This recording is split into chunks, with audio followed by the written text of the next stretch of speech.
Here's 3 reasons why a beginner should never get a GoPro. This is going to be a comprehensive review. My name's Shut up!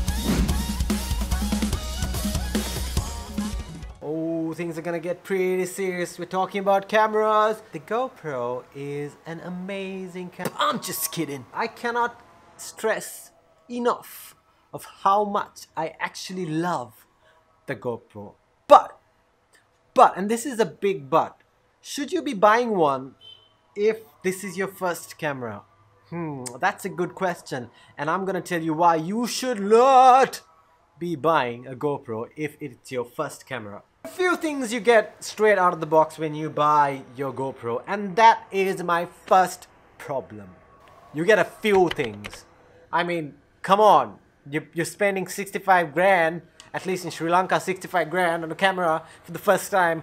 You want to be getting some pretty decent stuff. The only thing you get when you buy a GoPro is the GoPro itself, the cage thing or the cage mount that the GoPro comes in, and 2 sticky mount thingies for like the curved surface and the flat surface. Now that's all fine, but here's the problem. When you take your GoPro out in public and you want to shoot, what are you going to hold on to? It's a tiny camera. You're not going to be able to get steady shots. You're not going to be able to get a secure grip. If I'm buying a GoPro for the first time, or if I'm buying any camera for the first time, I want to be on you know, outside trains, getting those awesome shots, you know, jumping into the pools and jumping into the waves of the ocean.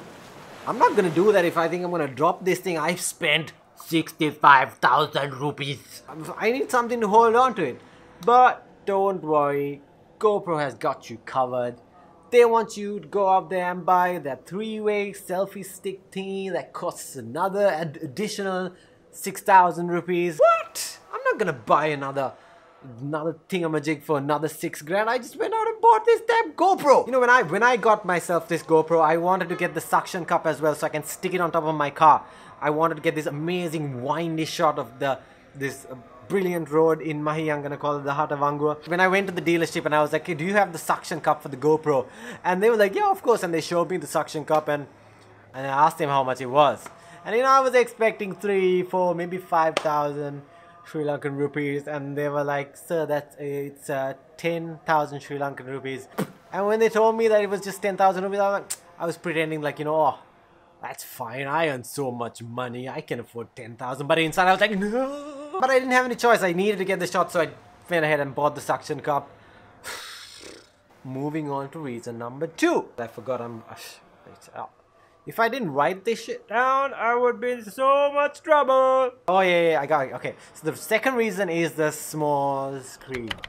Now, okay, I know everybody goes on about how amazing the GoPro touchscreen is now and how they've improved it over time. But the simple matter of fact is that it's a tiny damn screen, and if you're trying to learn photography or learn cinematography, you're not going to be able to see anything. You'll be just squinting the whole time, and that's not good. The only thing the GoPro screen is meant for is pointing it at the right direction and hitting record. Nothing else. Now, when you're learning photography or cinematography, you need to be thinking about composition, rule of thirds, framing, and all these big words that make you sound professional. Now, you cannot do that if you can't see what you're filming. Big words, composition, rule of thirds, framing, perspectives are so important when doing photography and videography. And it's not a good touchscreen. I mean, the amount of times that I've pressed other things trying to change a setting, or how I've almost deleted clips because this touchscreen is so small. It's really hard to change settings. I mean, it's really good to point and start shooting, but getting to that setting or getting to the right page or whatever, it's pretty challenging. Reason number 3. GoPro does not have good audio or good video quality. There, I said it. Obviously, yes, the GoPro shoots 4K. It shoots 120 frames per second at 1080p. And all of these stats is really good. But the 1080 on a DSLR or a phone is a lot better than the 4K on a GoPro. There's a very good reason for this. The GoPro does not take pride in video quality or good audio quality. It takes pride in being small and being able to capture moments that other cameras cannot. And that's why the video quality and the audio quality is not the main focus of a GoPro. Now, if you're starting out as a videographer or a cinematographer and you want to get paid jobs, you need to have good quality videos and audios or pictures, which is why you should not select a GoPro as your first camera. In addition to having bad video quality, the audio is not that great either. Now, when you're using a GoPro, you're probably going to use it for a lot of fast-paced stuff, like maybe running or, you know, throwing something here and there. Or why am I lost for examples? But you get the idea. So the only thing you're gonna hear on a GoPro in a situation like that is, which I will demonstrate in this clip that I took last weekend with a couple of friends while go-karting.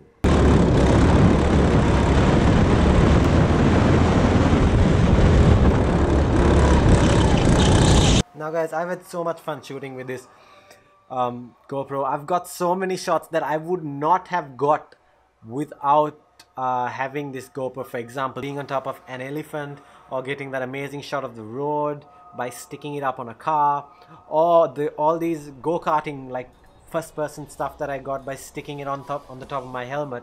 Once I did shoot all of that video, I took it back home and did a lot of color correction, removed that fisheye look that GoPros always give. And once I've done that, I've added fake audio if needed. For example, when I went go-karting, I added fake audio from other videos I found online of go-karting into the video that I have, and I tried to sync the acceleration and the braking and all that. For example, in this video that I'm going to show you right now.